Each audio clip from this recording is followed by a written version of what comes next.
이게 정말 미국 학교에서 일어난 일입니까? 세계 최강국을 자부하는 미국, 그러나 그 위상과는 달리 미국 공립학교 급식의 현실은 처참하기 그지없습니다. 차갑고 눅눅한 냉동 피자, 기름에 절어 축축한 감자튀김, 설탕 범벅이 된 초코우유. 학생들은 건강을 해치는 이 형편없는 음식을 강제로 받아들여야 했고, 결국 급식을 거부하거나 끼니를 대충 때우는 것이 당연한 일이 되어버렸습니다. 그런데 믿기 어려운 일이 벌어졌습니다. 미국의 한 공립학교가 기존의 급식을 완전히 뒤엎고 한국식 급식을 도입하면서 모든 것이 변하기 시작했습니다. 학생들은 이제 점심시간이 되기를 기다립니다. 급식을 받기 위해 길게 늘어선 줄, 그리고 쟁반을 들고 한식 메뉴를 받으며 들뜬 표정을 짓는 아이들. 예전처럼 음식이 쓰레기통으로 직행하는 일이 사라졌습니다. 대신 남김없이 깨끗이 비워진 접시들이 줄을 이었습니다. 단지 급식이 바뀌었을 뿐인데 미국 학교가 이렇게까지 변할 수 있단 말입니까? 학생들의 건강 상태가 개선되고 학습 집중력이 향상되었으며 부모들은 가정에서도 한식을 따라 해보려고 노력하기 시작했습니다. 심지어 미국 전역에서 한식 급식을 도입하자는 목소리까지 나오고 있습니다. 그러나 이 변화를 탐탁지 않게 여기는 세력도 있습니다. 기존의 급식 업체들은 거대한 이익을 놓칠 수 없다는 듯 강하게 반발하고 있으며 일부 학부모들은 한식이 강요되는 것이 불편하다는 황당한 주장을 펼치고 있습니다. 과연 미국 급식은 앞으로 어떻게 변하게 될까요? 과연 이 한국식 급식의 바람이 미국 전역을 뒤흔들 혁명의 시작이 될 수 있을까요? 어떤 사연인지 바로 시작하겠습니다. 저는 레베카, 미국의 한 유명 방송사의 탐사보도 기자입니다. 10년 넘게 현장을 누비며 수많은 특종을 터뜨렸죠. 하지만 이번에 접한 이야기는 예상치 못한 방향으로 저를 이끌었습니다. 이게 정말 미국 학교에서 찍은 영상이 맞아? 눈앞에 펼쳐진 유튜브 영상은 믿을 수 없는 광경을 담고 있었습니다. 급식실은 말 그대로 인산인해였어요. 학생들은 줄을 길게 늘어서서 설레는 표정으로 무언가를 기다리고 있었습니다. 그런데 그들이 손에 들고 있는 음식이 김밥, 불고기, 비빔밥, 그리고 양념치킨. 순식간에 1000만 조회수를 돌파한 영상 속 학생들은 한결같이 흥분한 목소리로 외쳤습니다. 이거 진짜 맛있어. 내가 평생 먹어본 급식 중 최고야. 제발 우리 학교도 이걸로 바꿔줘. 댓글 반응도 대단했습니다. 어느 학교냐? 입학하려면 어떻게 해야 하냐? 같은 글들이 쏟아졌습니다. 급식 하나로 학생들이 이렇게 열광하는 경우가 있었던가요? 솔직히 저는 급식이라는 주제로 이렇게 난리가 나는 건 처음 봤어요. 미국에서 학교 급식은 늘 문제였습니다. 냉동 피자, 기름진 감자튀김, 탄산음료, 건강을 생각한다는 명목으로 샐러드 같은 메뉴가 나오지만 결국 애들은 손도 안 대고 버리는 경우가 많았죠. 그런데 지금 학생들이 열광하는 이 급식은 전혀 다른 차원의 음식이었습니다. 저는 곧장 담당 PD에게 말했어요. 이거 우리 취재해야 해. 미국 급식이 이렇게 변할 수 있다는 건 엄청난 뉴스야. 하지만 PD는 반신반의하며 말했어요. 레베카, 그거 그냥 잠깐 유행하는 SNS 콘텐츠 아닐까? 애들 한때 반짝 좋아하고 마는 거. 아니야. 뭔가가 변하고 있어. 우리가 놓치면 안 돼. 저는 촬영팀과 함께 뉴욕 외곽의 한 공립학교로 향했습니다. 이곳이 바로 1000만 뷰를 기록한 영상 속 학교였습니다. 솔직히 말하면 출발 전까지도 반신반의했어요. 유행일 수도 있고 몇몇 학생들의 반짝 반응일 수도 있겠다고 생각했죠. 하지만 학교에 도착한 순간 그 생각은 산산조각 났습니다. 점심시간이 되자마자 학생들이 일제히 급식실로 몰려갔습니다. 그리고 저는 두 눈을 의심했어요. 이게 정말 미국 공립학교 급식 맞아? 일반적인 미국 급식이라면 대충 데운 냉동 피자, 기름에 절어있는 감자튀김, 그리고 형편없는 품질의 햄버거가 전부였을 겁니다. 하지만 여기서는 완전히 다른 광경이 펼쳐지고 있었어요. 학생들은 기대에 찬 눈빛으로 쟁반을 들고 줄을 섰습니다. 그리고 놀랍게도 음식을 받자마자 한 입 가득 넣으며 행복한 표정을 지었어요. 보통 미국 급식은 학생들이 음식 한두 개만 건드리거나 손도 대지 않고 버리는 경우가 많은데 여기서는 잔반이 거의 보이지 않았습니다. 저는 이 학교의 교장을 만나 인터뷰를 요청했습니다. 그녀는 저를 급식실 한쪽으로 안내하며 말했어요. 솔직히 저도 처음에는 반대했어요. 하지만 결과를 보세요. 학생들이 점심을 기다리는 게 이렇게나 즐거워 보인 적이 있었나요? 교장은 처음 한국 급식을 도입하게 된 계기를 설명해 주었습니다. 이 모든 것은 한 명의 학부모로부터 시작되었다고 했어요. 한국인 학부모가 방과 후 활동을 하는 아이들을 위해 김밥을 싸왔어요. 그런데 그 김밥이 입소문을 타면서 난리가 났죠. 급식보다 맛있고 건강에도 좋다는 반응이 나왔어요. 처음엔 우연이라고 생각했는데 나중엔 학생들이 급식을 거의 거부하고 김밥을 원하기 시작했어요. 한식이 학교에서 이렇게 폭발적인 인기를 끌 줄은 아무도 예상하지 못했다고 합니다. 하지만 학생들이 급식보다 김밥을 선호하는 상황까지 오자 학부모들은 교장에게 급식 개편을 요청하기 시작했어요. 솔직히 처음엔 황당했어요. 한국 음식을 급식으로 제공하자는 의견이 나올 줄은 상상도 못했거든요. 하지만 학부모들의 압박은 거셌고 결국 학교 측은 일주일 동안 실험적으로 한식을 제공해 보기로 했어요. 그 결과는 폭발적이었습니다. 학생들은 한식을 기다리며 자발적으로 줄을 섰고 남기지도 않았습니다. 그렇게 실험 기간이 끝난 후 이 학교는 정식으로 한식 급식을 도입했습니다. 다음 날 취재를 이어가면서도 이 광경이 믿기지 않았습니다. 학생들이 마치 고급 레스토랑에 온 것처럼 설레는 표정으로 줄을 서 있었어요. 평소라면 대충 감자튀김을 몇 개 집어먹고 남은 음식을 쓰레기통에 던져버릴 아이들이 오늘은 밥 한 톨까지 남기지 않겠다는 듯 집중해서 먹고 있었습니다. 궁금증을 참지 못한 저는 한쪽에서 식사 중인 학생들에게 다가갔습니다. 안녕. 기자인데 너희 급식이 요즘 엄청 화제가 되고 있다는 거 알고 있어? 제 말을 들은 학생들은 신이 나서 휴대폰을 꺼내더니 급식 사진을 보여주기 시작했어요. 당연하죠. 제 SNS에 올렸는데 친구들이 진짜 학교 급식 맞냐고 난리였어요. 점심시간이 하루 중 가장 신나는 시간이 됐어요. 학생들은 하나같이 급식이 완전히 바뀌고 나서 학교 생활이 달라졌다고 했습니다. 예전 급식은 솔직히 말해서 그냥 먹을 수밖에 없어서 먹었어요.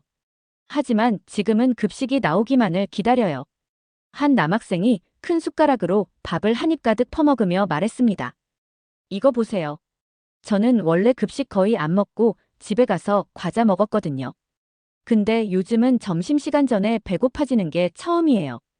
저는 이 변화를 조금 더 분석하고 싶었어요. 단순히 맛있어서라고 하기엔 반응이 너무 극적이었습니다. 학생들이 급식에 이렇게까지 몰입하는 이유가 분명 있을 거라고 생각했죠. 그래서 저는 몇몇 학생들에게 추가로 질문을 던졌습니다. 특히 어떤 메뉴가 제일 좋아? 질문이 끝나기가 무섭게 학생들은 각자 목소리를 높이며 서로의 의견을 내기 시작했습니다. 양념치킨이요. 진짜 미쳤어요. 미국에서 먹던 치킨이랑 완전 달라요. 비빔밥이 최고죠. 색깔도 진짜 예쁘잖아요. 김밥도요. 예전엔 샌드위치만 먹었는데 김밥은 질리지 않아요. 솔직히 저는 아이들이 김밥을 좋아한다는 말이 제일 의외였어요. 원래 미국에서는 김밥이 낯선 음식이라 일부러 먹으려고 하지 않는 경향이 있거든요. 그런데 이 학교에서는 학생들이 자발적으로 김밥을 골라 먹고 있었습니다. 처음엔 이상했어요. 근데 먹어보니까 너무 맛있고 매일 먹어도 질리지 않아요. 이 말을 들으면서 저는 한 가지 중요한 사실을 깨달았습니다. 학생들은 맛있는 음식을 원하는 것이 아니었습니다. 그들은 다양한 음식을 원하고 있었어요. 미국 급식의 가장 큰 문제는 음식이 단조롭다는 것입니다. 햄버거, 피자, 감자튀김 결국 메뉴가 거의 똑같아요. 반면 한국 급식은 매일 다른 메뉴가 제공되었고 조리 방식도 다양했습니다. 튀김, 찜, 볶음, 무침, 국물 요리까지 그러니 학생들이 지루해할 틈이 없었던 거죠. 저는 학생들과의 인터뷰를 마친 뒤 학교를 떠나기 전 한 가지 궁금한 점을 확인하고 싶었습니다. 이 급식 열풍이 이 학교 안에서만 일어난 현상인지 아니면 더 넓게 퍼지고 있는지 말이죠. 학생들이 급식 사진을 SNS에 자주 올리나요? 이 질문에 한 학생이 즉시 대답했습니다. 완전 많이요. 처음에 몇 명이 올리기 시작했는데 지금은 다들 점심시간마다 사진 찍어요. 그 말을 듣고 저는 직접 확인해 보기로 했습니다. 휴대폰을 꺼내 해시태그 한식급식, 해시태그 한국급식, 해시태그 학교급식 혁명 같은 해시태그를 검색했어요. 그리고 저는 깜짝 놀랐습니다. 이게 다 이 학교 급식 사진이라고. 수천 개의 게시물이 올라와 있었습니다. 학생들이 올린 급식 사진은 하루 이틀 사이에 SNS 트렌드에 오를 정도로 폭발적인 반응을 얻고 있었습니다. 이게 미국 학교 급식이라고. 우리 학교는 왜 이렇지? 제발 우리 학교도 한국 급식 도입 좀 해줘. 흥미를 넘어 학생들과 학부모들이 직접 한식 급식 도입을 요구하는 움직임까지 보이기 시작한 것입니다. 이제 저는 학부모들이 이 변화를 어떻게 받아들이고 있는지 알아봐야 했습니다. 이 학교 학부모회 대표를 만나 인터뷰를 요청했어요. 솔직히 처음엔 반대하는 부모들도 있었어요. 대표는 예상치 못한 말을 꺼냈습니다. 미국 급식에 익숙하니까요. 그리고 일부 부모들은 애들이 낯선 음식을 안 먹을 거다. 매운 음식이 나올 수도 있다 같은 걱정을 했죠. 하지만 정작 아이들이 먼저 한식에 빠져버렸어요. 학생들이 먼저 좋아하기 시작하니 부모들도 자연스럽게 관심을 가지게 된 것이었습니다. 그러다 우리도 집에서 한식을 만들어 보자고 했어요.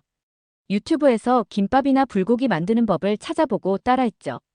처음엔 서툴렀지만 우리 아이들이 엄마 학교에서 먹던 거랑 비슷해 라고 말할 때마다 점점 자신감이 생기더라고요. 놀랍게도 한식 급식의 변화가 가정의 식문화까지 바꾸고 있었습니다. 그렇다면 이 학교 외에 다른 곳에서도 비슷한 변화가 일어나고 있을까요? 저는 학교 관계자에게 물었습니다. 혹시 다른 학교에서도 한식 급식 도입을 검토하고 있나요? 교장은 미소를 지으며 말했습니다. 이미 몇몇 학교에서 문의가 왔어요. 급식 혁신을 고민하던 교장들이 우리 사례를 보고 관심을 보이고 있습니다. 그 순간 저는 확신했습니다. 이건 미국 급식 문화 자체를 뒤흔드는 변화가 될 수 있다. 한식 급식이 이토록 뜨거운 반응을 얻고 있는 이유가 궁금했던 저는 이 학교의 영양사를 직접 만나보기로 했습니다. 영양사 사무실 문을 두드리자 반갑게 맞아준 사람은 미국인 영양사 메리 콜린스 씨였습니다. 그는 한식 급식 도입 프로젝트의 핵심 인물이었어요. 저도 이 변화가 이렇게까지 클 줄은 몰랐어요. 그녀는 서류 더미가 쌓인 책상을 정리하며 웃었어요.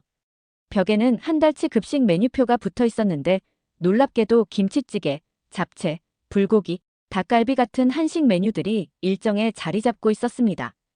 이전까지 미국 급식이 어떻게 운영되었는지 아세요? 당연히 알고 있었죠. 냉동식품을 대량으로 구매해 대충 해동해서 제공하는 방식. 신선한 재료를 사용하는 경우는 드물었고 영양 균형보다는 비용 절감과 빠른 조리에 초점이 맞춰져 있었습니다. 메리는 그 점을 짚으며 한숨을 내쉬었어요. 그게 바로 문제였어요. 아이들이 건강한 음식을 먹을 기회조차 없었던 거죠. 그녀는 종이 몇 장을 꺼내 보여줬습니다. 이건 예전 미국 급식표예요. 그리고 이건 지금 우리가 운영하는 한국 급식표죠. 보세요. 차이는 명확했습니다. 탄수화물, 단백질, 섬유질, 비타민이 고루 포함된 균형 잡힌 식단. 그리고 하루도 같은 메뉴가 반복되지 않는 다양한 음식 구성. 저는 놀라서 물었습니다. 이걸 운영하는 게 가능해요? 미국 학교 예산으로. 메리는 웃으며 대답했어요. 바로 그 점이 우리가 해결해야 할 과제였어요. 한국처럼 무상급식 시스템이 없는 미국에서 이걸 도입하려면 예산을 철저하게 짜야 했죠. 하지만 방법이 있었어요. 그녀는 한 장의 보고서를 내밀었습니다. 현지 농산물 사용, 조리 시스템 변경, 급식 모니터링 시스템. 미국 급식은 대기업이 독점한 공급망 때문에 불필요한 비용이 발생하는 구조였어요. 하지만 이 시스템을 도입하면서 중간 유통비를 줄이고 신선한 재료를 직접 공급받는 구조로 변경한 것이 성공 요인이었죠. 그럼 이 변화로 가장 크게 달라진 점이 뭔가요? 메리는 즉시 대답했습니다. 아이들이 급식을 남기지 않아요. 그녀는 창밖을 가리켰습니다. 저 멀리 보이는 쓰레기통. 예전에는 점심시간만 지나면 급식 음식들이 수북이 쌓여 있었어요. 미국 급식은 학생들이 좋아하지 않는 음식을 강제로 먹이는 방식이었어요. 하지만 한식 급식은 학생들이 먹고 싶어서 먹는 시스템이 되었던 것입니다. 그 순간 저는 알았어요. 이건 한국 음식의 문제가 아니다. 급식에 대한 철학 자체가 다른 것이다. 그리고 그 철학이 지금 미국 급식 문화를 뒤흔들고 있었습니다. 저는 한식 급식이 학생들에게 어떤 영향을 미쳤는지 직접 확인하기 위해 며칠 동안 이 학교를 방문하며 변화를 추적하기로 했습니다. 맛있다는 반응만으로는 설명할 수 없는 무언가가 있을 거라 확신했거든요. 첫 번째로 저는 몇몇 교사들을 찾아갔습니다. 아이들이 급식을 바꾼 이후로 수업 분위기에 변화가 있나요? 이 질문에 담임 교사인 밀러는 망설임 없이 고개를 끄덕였습니다. 완전히 달라졌어요. 점심시간 이후 수업에서 집중력이 몰라보게 좋아졌죠. 솔직히 전에는 오후 수업은 거의 포기한 상태였어요. 미국 학교에서는 점심시간이 지나면 학생들의 집중력이 급격히 떨어지는 경우가 많습니다. 과도한 탄수화물과 지방, 당분이 들어간 급식을 먹은 후에는 에너지가 순간적으로 치솟다가 곧 급격히 가라앉는 당 충격 현상이 일어나죠. 학생들은 수업 내내 꾸벅꾸벅 졸거나 짜증을 내고 심지어 교실에서 싸움이 나기도 합니다. 하지만 한식 급식이 도입된 후 그런 문제들이 눈에 띄게 줄어들었다고 했어요. 단백질과 채소가 균형 있게 들어간 식단 덕분인지 아이들이 점심을 먹고 나서도 안정적으로 에너지를 유지해요. 오후 수업도 예전보다 훨씬 원활해졌어요. 아이들의 몸이 변하고 있었다. 교사들의 말을 듣고 저는 직접 학생들을 관찰하기 시작했습니다. 그러던 중 운동장에서 친구들과 뛰어놀고 있는 한 학생이 눈에 들어왔습니다. 유난히 밝고 활기찬 모습이었죠.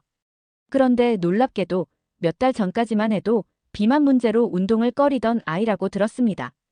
저는 조심스럽게 다가가 말을 걸었습니다.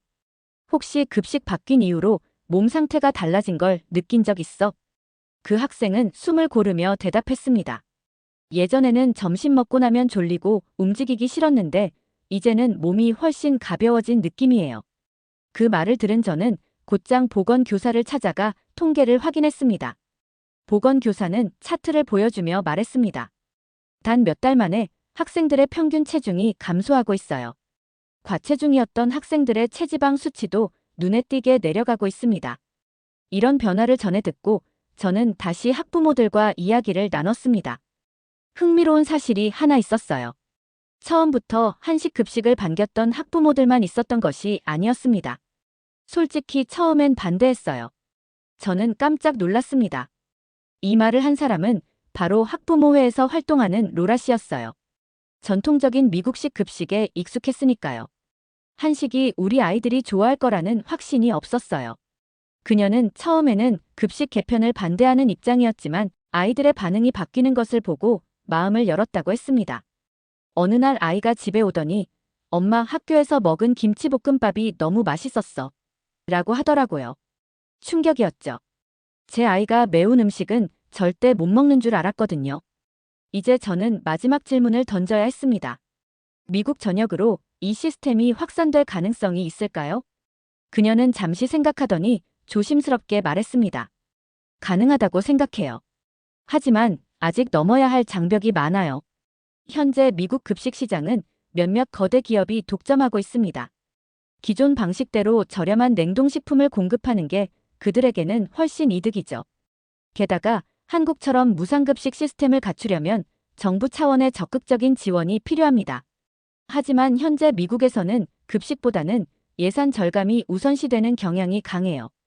그녀는 마지막으로 이런 말을 했습니다. 이 변화를 원하는 사람들이 점점 많아지고 있어요. 언젠가는 미국 급식도 바뀔 거라고 믿어요. 취재를 마무리하기 전 저는 꼭 확인해야 할 것이 있었습니다. 한식 급식 열풍이 일시적인 현상일까? 아니면 미국 전역으로 확산될 가능성이 있을까? 이 질문에 대한 답을 찾기 위해 다른 학교들에서 어떤 변화가 일어나고 있는지 조사하기로 했습니다.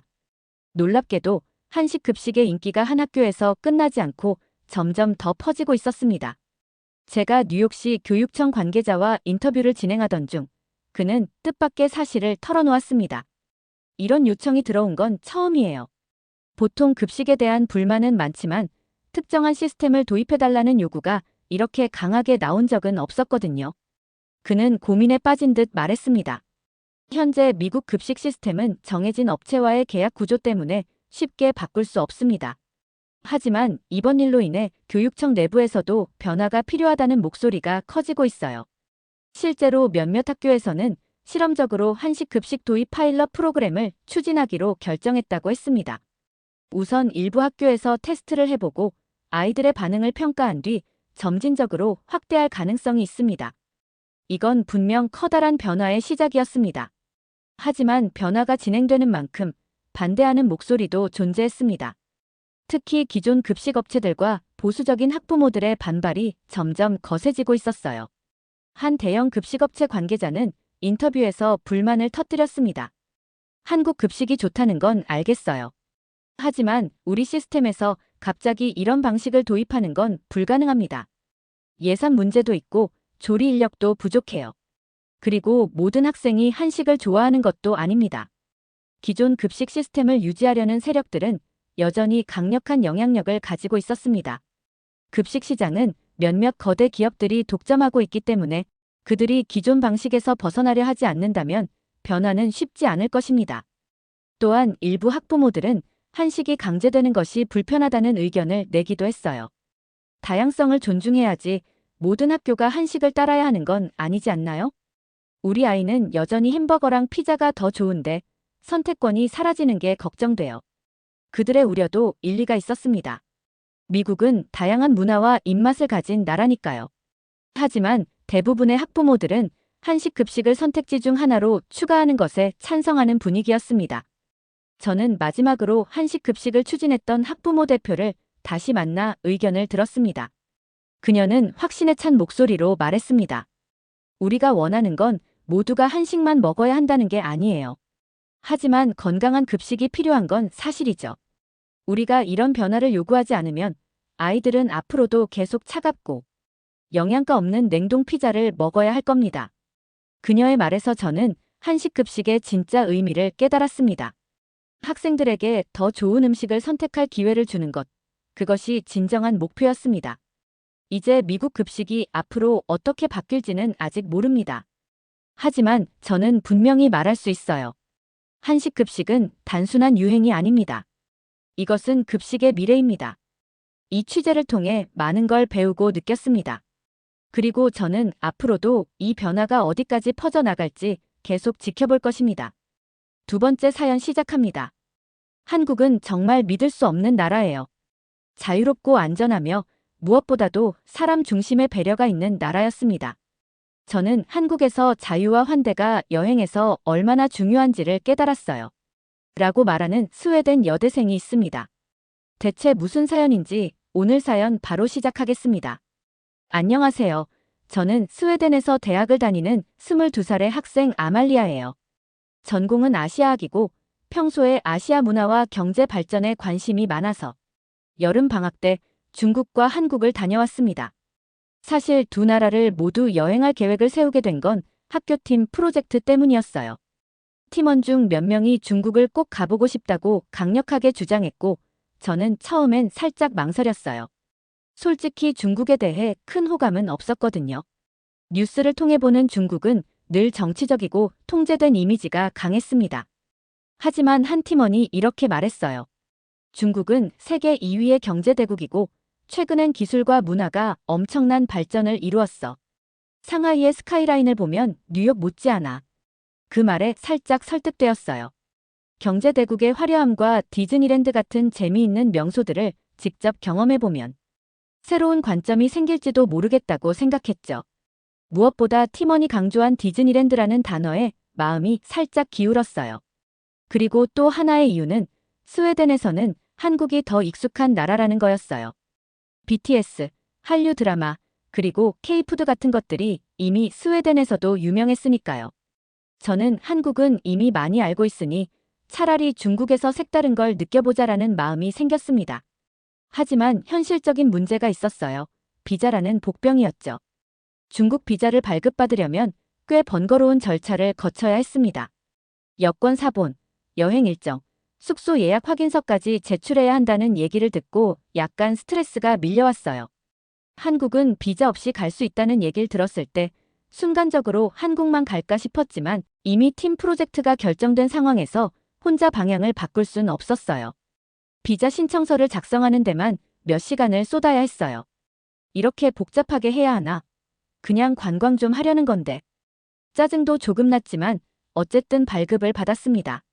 팀원들과 함께 중국행 항공권을 예약하면서 약간의 기대감도 생겼어요. 그래도 중국은 세계적으로 유명한 곳이니까 한 번쯤은 가봐야지. 그렇게 준비를 마치고 저는 상하이로 향하는 비행기에 몸을 실었어요. 공항에서 비행기를 기다리며 팀원들과 농담도 하고 여행 계획을 짰습니다. 디즈니랜드, 와이탄 야경, 전통적인 중국 음식까지 모두 포함된 빡빡한 일정이었죠. 그날 밤 비행기 안에서 저는 창밖을 보며 스스로에게 물었어요. 중국은 정말 대단한 경험이 될까? 아니면 뉴스에서 보던 그 이미지가 전부일까? 사실 걱정이 살짝 되었어요. 중국의 규제와 감시 같은 얘기를 너무 많이 들어서일지도 모르겠어요. 하지만 그와 동시에 이런 생각도 했습니다. 직접 경험해보지 않고서는 모르는 거잖아. 혹시 모르지 완전히 반해버릴 수도 있으니까 저는 낯선 곳에서 새로운 걸 배우고 경험하는 걸 좋아해요. 그래서 이번 여행도 그런 기회 중 하나일 거라고 믿으면서 기대 반 걱정 반으로 잠에 들었어요. 비행기가 상하이 푸둥 국제공항에 도착했을 때 저는 두근거리는 마음으로 입국 심사대로 향했어요. 드디어 중국이야.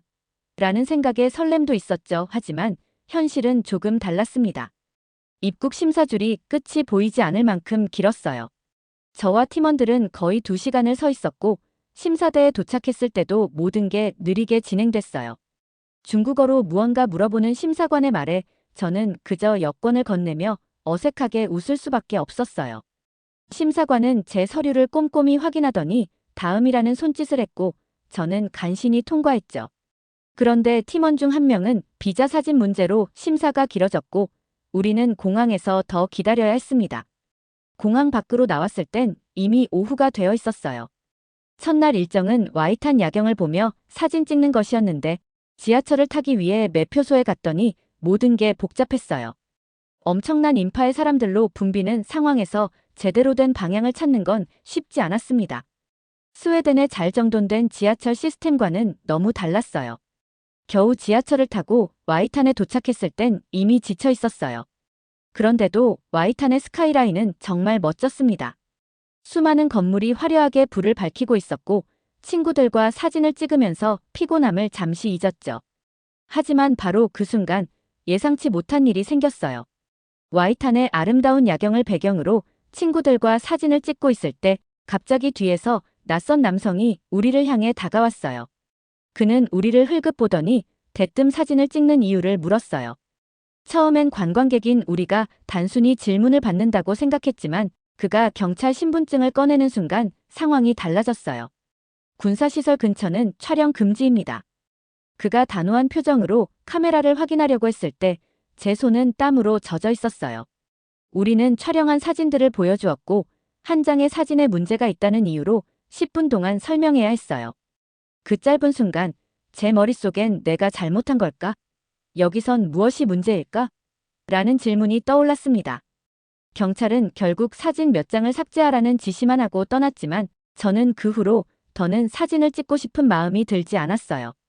감시받고 있다는 기분이 온몸을 감싸 안았습니다. 다음 날 디즈니랜드의 화려한 입구에 도착했을 때 저는 어린 시절의 설렘이 떠올랐어요.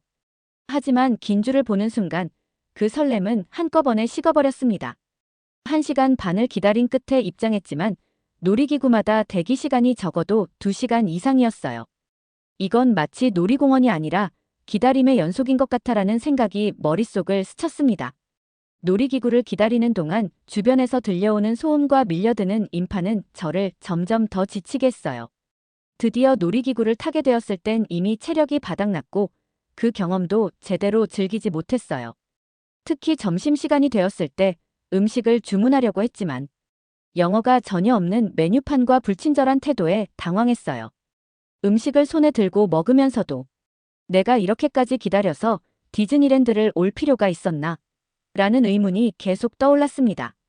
그날 밤 숙소로 돌아오는 길에 친구들과 이야기를 나누었어요.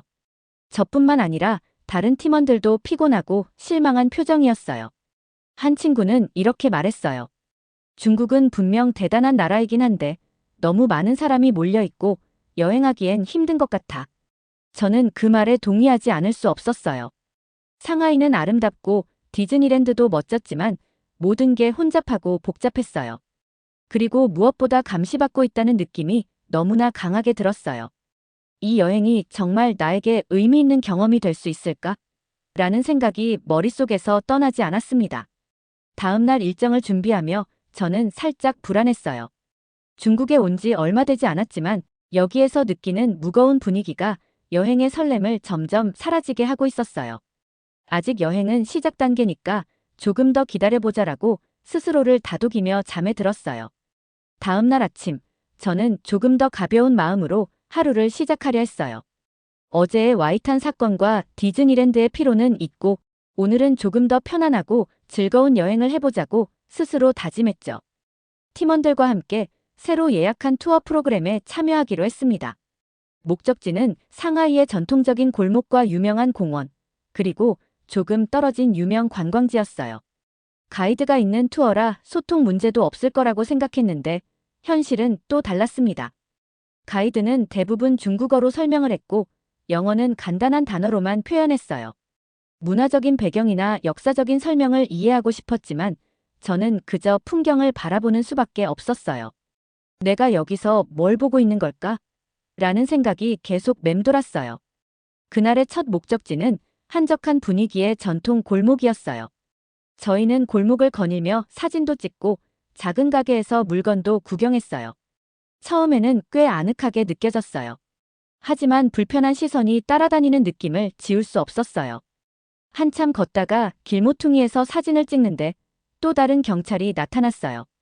이번엔 특별히 문제를 삼진 않았지만 그들의 날카로운 시선이 계속 제 신경을 거슬렀습니다. 여긴 자유롭게 사진조차 찍을 수 없는 건가? 라고 저는 속으로 생각했어요.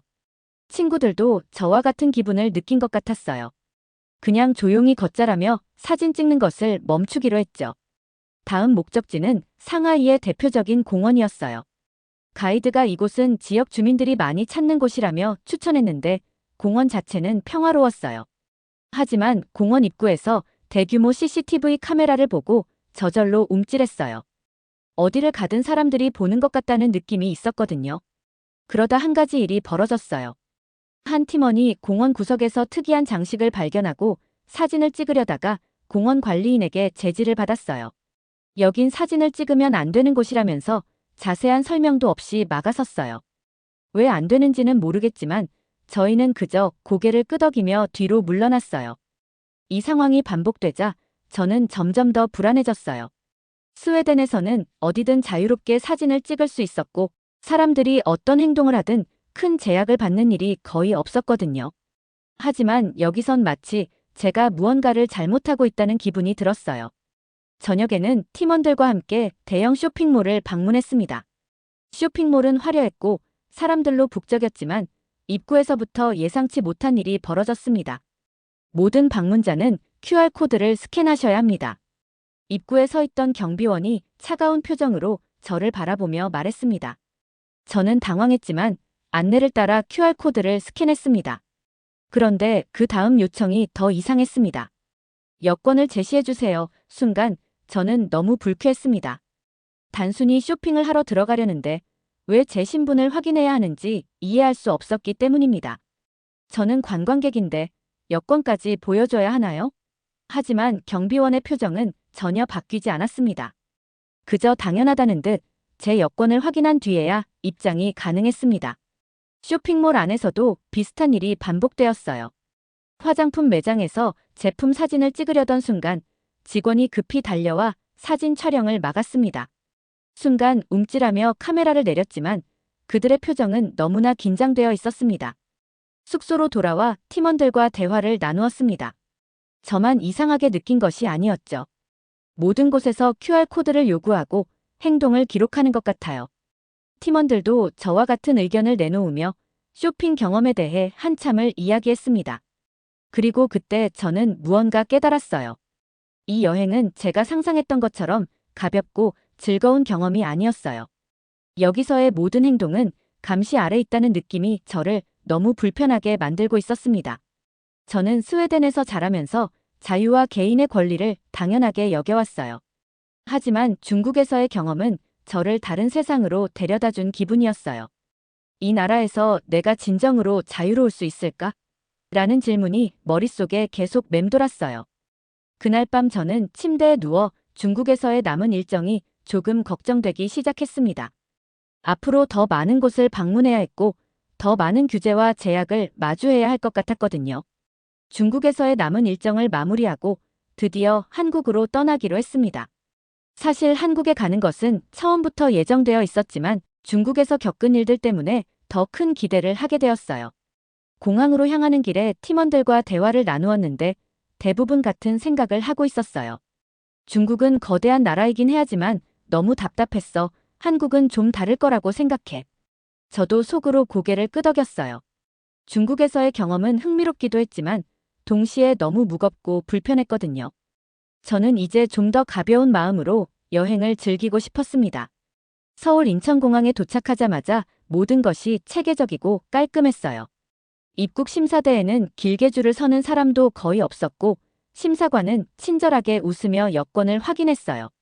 어서 오세요라는 간단한 한국어도 배워두었기에 작은 인사를 건넸는데 심사관이 미소로 답해줘서 기분이 좋아졌어요. 입국 심사를 통과하자 공항의 분위기가 한눈에 들어왔습니다. 넓고 정돈된 대합실과 곳곳에 배치된 안내 표지판들이 눈에 띄었어요. 스웨덴 공항만큼이나 깔끔하고 체계적이라는 느낌이 들었죠. 가장 인상적이었던 건 공항 내의 무료 와이파이였어요. 중국에 있을 때는 구글이나 페이스북에 접속하려면 VPN이 필요했기 때문에 친구들과 연락하거나 정보를 검색하기가 굉장히 불편했었거든요. 하지만 여기선 스마트폰만 켜면 바로 연결됐어요. 저는 공항에서 대중교통 정보를 검색하며 서울로 가는 방법을 찾았습니다. 너무 간단하고 빠르게 정보가 나오자 친구들이 웃으며 이렇게 말했어요. 이제야 제대로 여행을 시작하는 기분이야. 공항철도를 타고 서울 시내로 이동하는 동안 창밖을 보며 한국에 대한 첫 인상을 떠올렸어요. 모든 것이 정돈된 느낌이었고 거리가 너무 깨끗했습니다. 스웨덴의 도시와 비슷한 느낌도 있었지만 뭔가 더 활기차고 생동감 있는 분위기가 느껴졌어요. 서울역에 도착했을 땐 정말 놀랐어요. 역 안은 복잡하면서도 혼란스럽지 않았고 사람들이 질서정연하게 움직이고 있었어요. 한국어와 영어로 안내된 표지판 덕분에 어디로 가야 할지 금방 알 수 있었죠. 짐을 들고 헤매던 우리를 보고 한 한국인이 다가와 도움을 주었어요. 그는 유창한 영어로 숙소 방향을 알려주었고 필요한 앱까지 추천해줬어요. 스웨덴에서도 낯선 사람에게 도움을 받는 일이 흔하진 않은데 여기선 아무렇지 않게 다가오는 친절함이 신선하게 느껴졌어요. 숙소에 도착해 짐을 풀고 나니 저녁 시간이 되었어요. 친구들과 함께 근처 식당에서 첫 한국 음식을 먹기로 했죠.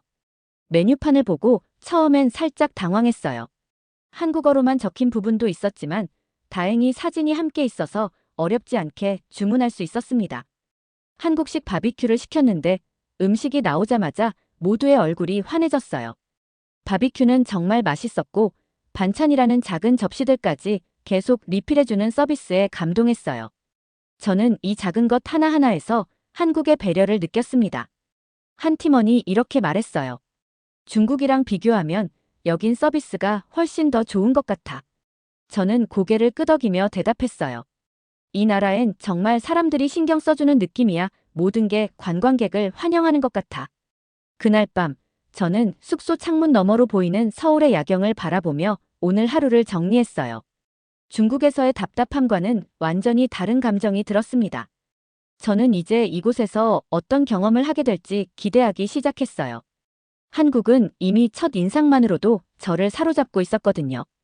다음 날 아침, 저는 팀원들과 서울의 대중교통을 이용해 첫 번째 목적지인 경복궁으로 향하기로 했어요.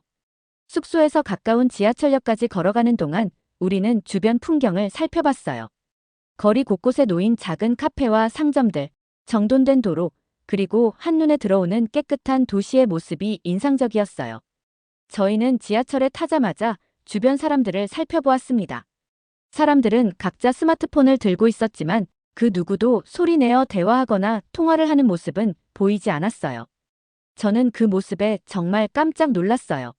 사실 스웨덴에서는 지하철에서 사람들의 대화 소리나 전화 통화 소리가 자주 들리기 마련이었거든요.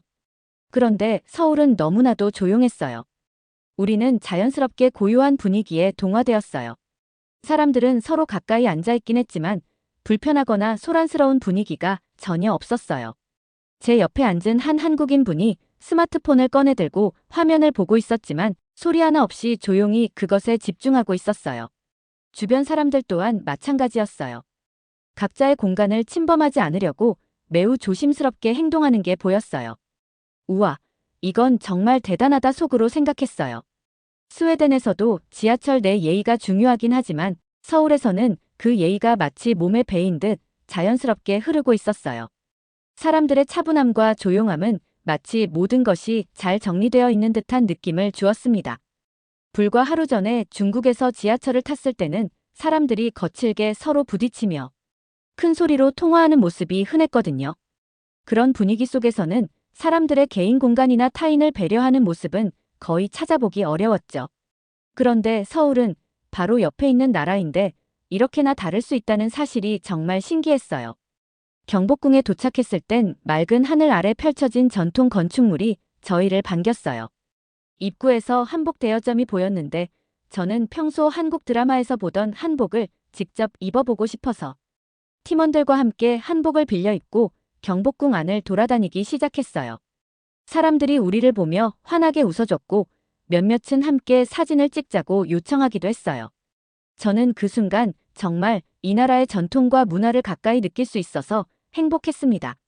점심시간이 다가오자 우리는 근처에서 전통 음식을 맛보기로 했어요. 고즈넉한 분위기의 작은 식당에 들어갔는데 메뉴판이 한국어와 영어로 잘 표기되어 있어서 주문이 어렵지 않았습니다. 저는 비빔밥을 시켰는데 그 정갈하게 담긴 음식이 눈으로 보기만 해도 너무 아름다웠어요. 그날 오후 우리는 서울 시내를 자유롭게 돌아다녔어요. 쇼핑몰에 들렀는데 모든 것이 현대적이고 세련된 느낌이었어요. 매장마다 친절한 직원들이 환영해줬고 결제 과정도 너무 간단했어요. 하루 종일 바쁘게 돌아다닌 덕분에 다리가 아프긴 했지만 마음은 정말로 만족스러웠어요. 한국에서의 첫날은 그야말로 모든 면에서 즐거운 경험이었습니다. 스웨덴에서도 느낄 수 없는 한국만의 독특한 문화와 서비스, 그리고 편리함이 저를 사로잡았어요. 그날 밤 숙소로 돌아오며 저는 팀원들에게 이렇게 말했어요. 오늘 하루만으로도 한국이 정말 특별한 나라라는 걸 느꼈어. 여긴 우리가 진정으로 환영받는 곳이야. 친구들도 제 말에 동의하며 환하게 웃었어요. 저는 이제 이 나라에서 더 많은 것을 배우고 경험하고 싶다는 마음이 커졌어요. 다음 날 아침, 저는 팀원들과 함께 현대적인 도시의 매력을 더 알아보기로 했습니다. 계획은 단순했어요. 서울 시내를 자유롭게 돌아다니며 한국의 일상 속으로 한 발 더 들어가는 거였죠. 우선 대중교통 앱을 이용해 목적지를 정했어요. 앱은 한국어뿐만 아니라 영어로도 모든 정보를 제공했어요. 저희가 가려는 곳의 가장 빠른 경로와 정확한 도착 시간을 알려줬는데 이런 디지털 시스템이 완벽하게 작동하는 게 인상적이었어요. 지하철을 기다리며 친구들과 얘기를 나눴는데 모두 한국의 디지털 환경에 놀라고 있었어요. 스웨덴에서도 기술이 발달했다고 생각했지만 여기서는 기술이 사람의 일상을 얼마나 편리하게 만들어줄 수 있는지를 직접 체감할 수 있었거든요. 지하철에서 내려 첫 번째로 향한 곳은 동대문 디자인 플라자였어요. 현대적인 건축물이면서도 주변 풍경과 자연스럽게 어우러진 그 모습은 정말 매력적이었죠. 안에 들어가니 디지털 전시와 상호작용할 수 있는 공간들이 있었는데 이곳이 단순한 전시장이 아니라 기술과 창의성이 결합된 장소라는 걸 느꼈어요. 저희는 디지털 아트와 가상현실 체험도 해봤는데 마치 미래 속에 들어온 것 같은 기분이 들었어요. 점심시간이 가까워지자 저희는 근처에서 음식을 먹기로 했습니다. 팀원 중 한 명이 한국에서는 배달 앱이 정말 유명하대라고 말하며 앱을 이용해 음식을 주문하자고 제안했어요. 저는 처음엔 조금 의아했어요. 여행 중에 굳이 배달 음식을 먹어야 하나 싶었거든요. 하지만 경험 삼아 해보자는 의견에 동의했어요. 앱을 설치하고 사용해보니 정말 간단했습니다. 영어로 제공되는 메뉴와 결제 시스템 덕분에 주문하는데 어려움이 전혀 없었어요. 심지어 예상 도착 시간까지 정확히 표시되었고 음식이 도착하기까지 30분도 채 걸리지 않았어요. 배달원이 친절하게 음식을 건네주며 맛있게 드세요라는 한국어 인사를 건넸고 저는 어설픈 발음으로 감사합니다라고 대답했어요. 음식을 먹으며 친구들과 이야기를 나눴어요. 이건 정말 혁명적인 서비스 같아. 내가 필요할 때 원하는 곳으로 음식을 가져다 주다니 완전 최고야. 저는 친구의 말에 고개를 끄덕이며 이렇게 대답했어요. 여기선 모든 게 사람을 중심으로 설계된 것 같아. 기술이 단순히 화려하기만 한 게 아니라 실제로 생활에 큰 도움을 주고 있어. 점심을 먹은 후 우리는 서울의 쇼핑 거리로 향했어요. 한강진에 위치한 대형 쇼핑몰은 모든 것이 현대적이고 세련된 느낌이었어요. 매장마다 최신 디지털 기기를 배치해 쇼핑이 더 편리하도록 만들어졌고 QR코드를 스캔하면 제품 정보를 쉽게 확인할 수 있었어요. 저는 서울의 밤하늘을 바라보며 오늘 하루를 돌아봤습니다. 기술과 창의성이 일상에 녹아들어 사람들을 편리하게 만드는 이 나라의 매력이 점점 더 저를 사로잡고 있었어요. 이런 나라라면 더 오래 머물고 싶다는 생각을 품으며 설렘 속에 잠이 들었어요. 다음 날 아침, 저는 팀원들과 한강 근처에서 여유로운 시간을 보내기로 했습니다. 사실 한국에 오기 전까지는 강변이 특별한 관광지가 될 거라고 생각하지 않았어요. 하지만 이곳에 와보니 한강 주변은 그저 물 흐르는 강이 아니라 서울 사람들의 일상과 여가가 살아 숨쉬는 공간이라는 걸 알게 되었어요. 한강 공원에 도착했을 때 평온하면서도 활기찬 분위기가 가득했습니다. 자전거를 타는 사람들, 피크닉을 즐기는 가족들, 강가를 따라 조깅하는 사람들까지 모두가 자연스럽게 자신만의 시간을 즐기고 있었죠. 특히 놀라웠던 건 주변이 굉장히 깨끗하다는 점이었어요. 쓰레기를 찾아볼 수 없었고 심지어 공원의 화장실조차 스웨덴에서 볼 법한 고급 시설처럼 관리되어 있었어요. 우리는 자전거를 대여해 한강을 따라 달리기로 했어요. 스마트폰 앱으로 자전거 대여소를 찾아 QR코드로 간단히 빌릴 수 있었죠. 자전거를 타고 강변을 따라가다 보니 바람이 시원하게 불어오고 도시의 전경이 한눈에 들어왔어요. 이게 진짜 서울의 모습이구나 싶었습니다. 중간에 잠시 쉬면서 한강변에서 사진을 찍었는데 이곳에서는 중국에서처럼 감시받는다는 불안감이 전혀 들지 않았어요. 아무도 제가 뭘 하고 있는지 신경 쓰지 않았고 저도 마음껏 사진을 찍으며 자유를 만끽했습니다. 저는 팀원들에게 이렇게 말했어요. 한국에서는 내가 정말로 자유롭다는 느낌이 들어 모든 게 열려 있고 안전하게 느껴져. 그 말에 한 친구가 고개를 끄덕이며 대답했어요. 맞아. 여기선 밤에도 마음 편히 다닐 수 있는 느낌이야. 그 친구의 말처럼 한국은 나뿐만 아니라 밤에도 안전하다는 게 정말 신기했어요. 점심시간이 가까워지자 우리는 한강 근처에서 배달 음식을 주문하기로 했어요. 어제 경험했던 배달 시스템이 너무 편리했기 때문에 이번엔 다른 메뉴를 시도해 보기로 했어요. 배달 앱에서 치킨과 떡볶이를 주문했는데 역시나 30분도 채 걸리지 않아 음식이 도착했어요. 강변에 앉아 먹는 음식도 맛있었고 한강의 경치를 바라보며 즐기는 식사는 또 다른 특별함을 더해줬어요. 저녁에는 서울의 야경을 보러 남산타워에 올랐어요. 케이블카를 타고 올라가는 길은 그 자체로도 재미있었어요. 케이블카에서 본 서울의 전경은 낮과는 또 다른 매력이 있었습니다. 수많은 빛들이 어두운 하늘 아래에서 반짝이고 있었죠. 남산타워 꼭대기에서 사진을 찍으며 저는 팀원들에게 이렇게 말했어요. 중국에서도 큰 도시를 봤지만 서울은 다르게 느껴져. 여긴 더 따뜻하고 자유롭고 사람을 환영하는 것 같아. 친구들도 제 말에 고개를 끄덕이며 동의했어요. 그날 밤 숙소로 돌아오는 길에 저는 스웨덴에서 경험했던 것들과 한국에서의 경험을 비교해봤어요. 스웨덴도 자유롭고 안전한 나라지만 한국은 여기에 사람들의 환대와 따뜻함이 더해진 곳이라는 생각이 들었죠. 한국에서의 마지막 날이 밝았어요. 짧은 시간이었지만 한국은 제게 너무나도 많은 것을 보여줬어요. 저는 한국에 대해 한류 드라마와 음악 정도밖에 몰랐던 사람이었는데 이곳에서의 경험을 통해 제 생각이 얼마나 좁았는지를 깨달았습니다. 이제는 단순히 문화가 아니라 한국이 가진 사람 중심의 따뜻함, 첨단 기술, 그리고 여행객을 환영하는 매력을 알게 됐어요. 스웨덴으로 돌아가는 비행기에 몸을 실었을 때 저는 창밖으로 펼쳐진 구름을 바라보며 지난 여행의 순간들을 떠올렸습니다. 짧은 시간이었지만 한국과 중국은 제게 너무나도 다른 세상을 보여줬어요. 이 두 나라에서의 경험은 단순히 관광이 아니라 제가 사는 세계와는 또 다른 삶을 엿보는 시간이었습니다. 중국을 떠올리자마자 자연스럽게 그곳에서의 불편한 순간들이 떠올랐어요. 단순히 사진을 찍으려다 경찰의 경고를 받았던 일, 비자를 준비하며 겪은 번거로움, 그리고 언제나 제 주변을 둘러싼 감시의 시선들까지 모든 것이 억눌린 듯한 기분을 들게 했습니다. 반면 한국은 완전히 달랐습니다. 인천공항에 도착한 첫 순간부터 모든 게 자유롭고 환영받는 기분이었어요. 심사관은 친절했고 공항의 시스템은 체계적이며 효율적이었습니다. 제가 낯선 외국인임에도 한국은 저를 따뜻하게 맞아줬어요. 공항 철도를 타고 서울 시내로 들어가는 동안 깨끗하고 정돈된 풍경을 보며 한국에 대한 첫 인상이 얼마나 특별했는지 깨달았습니다. 남산타워에서 본 서울의 야경도 잊을 수 없습니다. 어두운 하늘 아래 반짝이는 불빛들이 도시 전체를 감싸고 있었어요.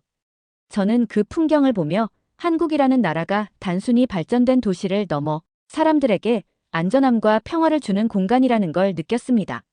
중국에서의 여행은 감시와 규제 속에서 움직여야 했어요. 반면 한국은 자유롭고 안전하며 무엇보다도 사람 중심의 배려가 있는 나라였습니다. 저는 이 두 나라의 경험을 통해 자유와 환대가 여행에서 얼마나 중요한지를 깨달았어요. 스웨덴에 도착하며 저는 스스로에게 다짐했어요. 언젠가 꼭 다시 한국에 가야겠어. 더 오래 머물면서 더 많은 것을 배우고 싶어. 한국은 제게 단순한 여행지가 아니라 자유와 따뜻함의 가치를 일깨워준 특별한 나라로 남게 되었으니까요. 더 많은 사람들에게 이 나라의 매력을 알려주고 한국에서 느꼈던 그 소중한 감정을 다시 만나러 올 겁니다. 오늘 사연이 재미있으셨다면 구독과 좋아요, 알림 설정까지 부탁드립니다. 더 재미있는 사연으로 돌아오겠습니다.